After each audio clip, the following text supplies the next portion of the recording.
Halo, assalamualaikum warahmatullahi wabarakatuh. Jumpa lagi dengan Ibu di channel. Nah, kali ini kita akan membahas tentang gaya.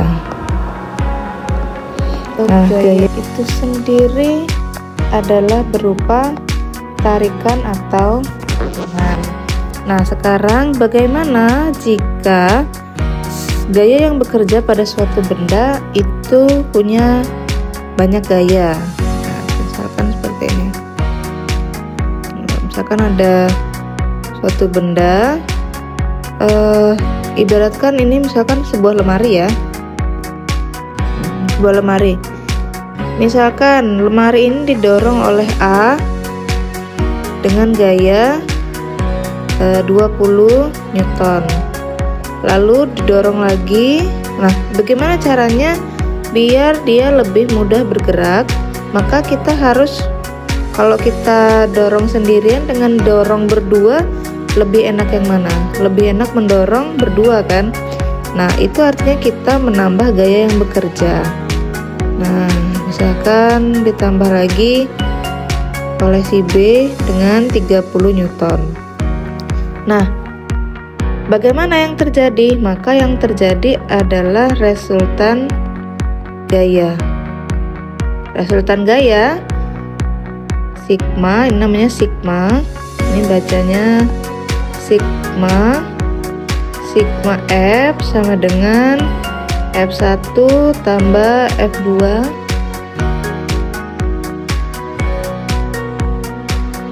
tambah F2 tambah F3 dan seterusnya jika gaya yang bekerja lebih dari 2. Kalau gayanya 1 nggak perlu diresultankan, berarti gayanya memang itu. Tapi kalau gayanya ada banyak, maka kita cukup menambahkan. Sekarang kita bisa identify atau bisa mengidentifikasi sekarang gaya yang ada pada soal ini berapa banyak. Maka misalkan F1-nya adalah 20, F2-nya itu adalah yang 30. Nah, maka tinggal kita jumlahkan. Nah, sekarang ini kan semuanya dijumlah, berarti kita tambahkan. Maka dari soal yang seperti ini, sigma F-nya sama dengan F1 tambah F2. Nah, karena gaya ini adalah besaran vektor, yang artinya dia punya nilainya berapa? 20 Newton kalau yang ini, atau yang 30 Newton. Ini nilainya ya, besarnya, angkanya. Nah, punya satu lagi namanya arah. Nah, arah ini akan menentukan sebenarnya dari arah sumbu X dan sumbu Y. Tapi karena untuk menyederhanakan, karena kita masih horizontal, maka cukup kita pakai yang ke kanan atau ke kiri. Kalau kita sepakatin ya, kalau kanan itu positif, kalau kiri itu negatif. Jadi kalau ke kanan kalau arah gayanya ke kanan itu positif nilainya, kalau ke kiri berarti nilainya negatif. Maka sigma F dari soal yang seperti di atas ini, sigma F1-nya ke kanan atau ke kiri? Ke kanan kan ya? Maka 20 Newton ditambah F2-nya ke kanan juga, berarti ditambah 30 Newton. Maka tulisannya nih. Maka sigma F sama dengan 20 tambah 30 yaitu 50 Newton ya. Nah, bagaimana yang terjadi jika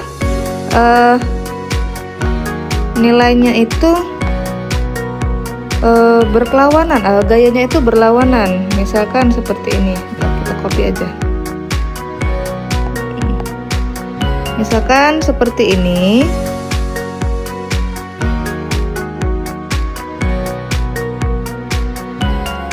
Nah, kita tetapi ada tetapinya. Tapi yang F2-nya arahnya berlawanan. Misalkan Di sini ada satu orang, misalkan si A mendorong ke arah kanan 20 Newton. Lalu ada orang lain lagi, kita beri nama B. Dia mendorong ke arah kiri 30 Newton. Kita beri nama F2. Maka bagaimana cara kita menghitung resultan gayanya? Nah, kalau seperti ini berarti resultan gayanya itu tetap kita jumlahkan, tapi nanti nilai gayanya akan berbeda. F1 tambah F2. Sigma F sama dengan F1 nya ke kanan berarti positif ya, 20 Newton ditambah F2 nya berapa, ke kiri kan, dia ke kiri kan. Kalau ke kiri berarti dia minus 30 Newton, maka hasilnya 20 Newton ditambah min 30 Newton, maka min 10 Newton. Nah, maka sangat penting untuk memperhatikan arah di dalam soal yang berhubungan dengan resultan gaya.